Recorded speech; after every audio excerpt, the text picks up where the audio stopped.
இந்த வீடியோவில் நான் என்னோடய பறவைகளுக்கு என்ன வகையான தானியங்கள் வைக்கிறேன், ஊற வச்சு கொடுக்குறேன்றதை பார்க்கலாம். இது வந்து கடையில் ரெடிமேடாக இருக்குது. ஸோ பச்சைப்பயிறு, கொண்டைக்கடலை, சோயாபீன்ஸ் அந்த வெரைட்டி இருக்குது. ப்ளஸ் இதோட ஆடடாக கம்புலாம் போட்டு ஊற வச்சு சேல்ஸ் பண்ணுறாங்க, அதுவும் இருக்குது. நான் இப்போதைக்கு இந்த 3 மட்டும் செலக்ட் பண்ணியிருக்கேன். கொண்டைக்கடலை, பச்சைப்பயிறு, சோயாபீன்ஸு. ஸோ பச்சைப்பயிரில் பார்த்திங்கன்னா நார்ச்சத்து அதிகம். ஸோ அது என்ன பண்ணோன்னா பேர்ட்ஸுக்கு டிசென்ட்ரி ப்ராப்ளம் இருந்ததுன்னா அதை கிளியர் பண்ணி கொடுக்கும். ஸோ ஜீரண சக்தி இன்க்ரீஸ் பண்ணி கொடுக்கும் நார்மலாக. இப்போ வந்து நம்ம சம்மர்லேருந்து ரெய்னி சீசன் போகிறதுனால அந்த ஜீரண கோளாறு இருக்கும். ஸோ அதுக்கு பச்சைப்பயிறு அதிகமாக வச்சுருக்கிறேன்.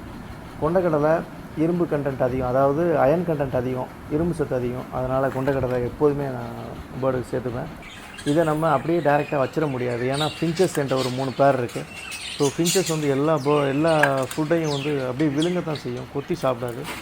அதனால் இதை செம்மியாக அரைச்சி ஸோ ஒவ்வொரு பேர்டுக்கும் தகுந்த மாதிரி நான் மிக்ஸ் பண்ணி வைக்கிறேன். ஃபின்ச்சஸ்க்கு கொஞ்சம் கம்மியாகவும், லவ் பேர்ட்ஸ் கொஞ்சம் அதிகமாகவும் வச்சுருப்பேன்.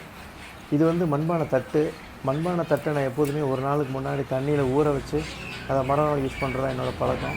ஏன் அப்படின்னா என்னோடய கூண்டு வந்து வீட்டுக்கு வெளியில் வராண்டாவில் இருக்குது. ஸோ வராண்டாவில் இருக்கும்போது எனக்கு சன்லைட் டைரெக்டாக படும், மெயின் கேட்டுக்கு உள்ள. ஸோ அப்படி இருக்கும்போது எனக்கு சன்லைட் நிறைய படும். இல்லைனா காற்று அதிகமாக இருந்ததுன்னா அந்த காற்று நிறைய படும்போது ஃபுட்டு வந்து ட்ரை ஆகிடும். ஸோ ட்ரை ஆகிடுச்சுன்னா பேர்டு சாப்பிட முடியாது, மெயினாக ஃபின்ச்சஸ் சாப்பிட முடியாது. ஸோ அதனால் தண்ணியில் தட்டை ஊற வச்சு வைக்கிறனால என்ன ஆகும்னா தட்டில் ஈரப்பதம் இருந்துகிட்டே இருக்கும். மண்பானை தட்டுன்றதுனால அந்த ஈரப்பதம் இருந்துகிட்டே இருக்கும்.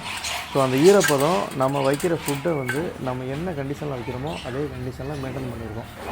ஸோ இது சாப்பிடும்போது பறவைகளுக்கும் ஈஸியாக இருக்கும், நம்மளும் ஒரு ஹெல்த்தியான ஃபுட்டு கொடுத்த மாதிரி இருக்கும். ஸோ இதுதான் நம்ம கேஜ் செட்டப்பை. உள்ள நம்ம ஃபஸ்ட்டு வைக்கிறது நம்மளோட ஸ்பாங்கிளுக்கு நம்ம வைக்கிறோம். இதுதான் நம்ம வாங்கிட்டு வந்த ஃபஸ்ட்டு பேரு, ரொம்ப நாள் கழித்து நம்ம எடுத்த ஃபஸ்ட்டு பேரு. ஸோ அடுத்து ஃபின்ச்சஸில் ஒரு சிக்ஸ் வந்திருக்கு. அதை பற்றின வீடியோ நம்ம நெக்ஸ்ட் வீடியோ நான் கொடுக்குறேன். எப்படி ரிசல்ட் கிடச்சிது, என்ன மாதிரியான ஸ்டெப்ஸ் நான் ஃபாலோ பண்ணுன்றதை கொடுக்குறேன். இதுதான் நம்ம ஓவரால் ஃபுல் செட்டப்பை. ஸோ பேர்டு எல்லாமே ஃபுட் எடுக்க ஆரம்பிச்சிருச்சு. கொஞ்சம் தள்ளி நின்று வீடியோ எடுத்தோன்னா தான் அது சாப்பிடும், இல்லைனா எல்லாம் பயப்படும். ஃபின்ச்சஸ்லாம் பறந்துகிட்டே இருக்கும் அப்படி அப்படியே. ஸோ இது ஃபுல் நம்ம வீடியோஸை நம்மளோட கேஜ் செட்டப்பு, பேர்ட்ஸோட கேஜ் செட்டப்பு. இது நம்மளாம் ஓனாக மேக் பண்ணது. யாருக்காவது கேஜ் வேணும்னாலும் டிஸ்கிரிப்ஷனில் நம்பர் கொடுக்குறேன், வாட்ஸ்அப் பண்ணுங்கள், இல்லை கால் பண்ணுங்கள். உங்களுக்கு தேவையான கேஜில் வந்து நான் சைஸில் வந்து கேஜ் பண்ணி கொடுக்குறேன். ஒன்லி சென்னை தான், நம்ம டிரான்ஸ்போர்ட் நம்மளால் பண்ண முடியாது. நம்ம கேஜ் மேக்கர் கிடையாது. நம்ம எனக்கு தேவைக்கு நான் பண்ண கேஜி எக்ஸ்பீரியன்ஸ் இருக்கிறதுனால நான் உங்களுக்கு பண்ணித்தரேன்னு சொல்கிறேன். இது என்னோடய சோக்ராஸ் பேர். நான் என்கிட்ட இருக்கிற என்னென்ன பேர் இருக்குதுன்னு நம்ம அதில் சொல்லிடுறேன். 2 சோக்ராஸ் பேர் இருக்குது. ஒன்று க்ரீன் சீரீஸ், இன்னொன்று ப்ளூ சீரீஸ். ஒரு ஸ்பாங்கிள் பேர் ஒன்று இருக்குது. அடுத்து வந்து ஜீப்ரா ஃபின்ச்சஸில் normal zebra pied, fawn pied. அடுத்து வந்து ஜம்போ சைஸ் ஃபின்ச்சஸ், அதாவது ஜீப்ரா தான் இருக்குது. ஜம்போ சைஸ் நான் ஏன் சொல்கிறேன் அப்படின்னா, ஜம்போவோட மேலுக்கும் நார்மல் ஜீப்ரா ஃபின்ச்சஸோட ஃபீமேலுக்கும் அந்த இது ரெண்டுமே வேறு பிளட் லைனு கீழே உள்ள பேரு. ஸோ அது இருக்குது. இன்னொன்று வந்து சொசைட்டி ஃபின்ச்சஸ், பெங்காலி ஃபின்ச்சஸ் வச்சுருக்கிறேன்.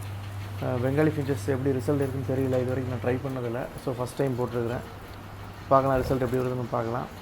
ஸோ இதுதான் நம்மளோட கேஜ் செட்டப். கேஜ் பிடிச்சிருந்ததுன்னா கமெண்ட்ஸில் சொல்லுங்கள். ப்ளஸ் ஃபுட்டில் நான் ஏதாவது மிஸ்டேக் பண்ணியிருந்தால் கூட எனக்கு கமெண்ட்ஸில் சொல்லுங்கள், நான் தெரிஞ்சுக்கிறேன். நெக்ஸ்ட் வீடியோவில் அதை நான் கரெக்ட் பண்ணிக்கிறேன்.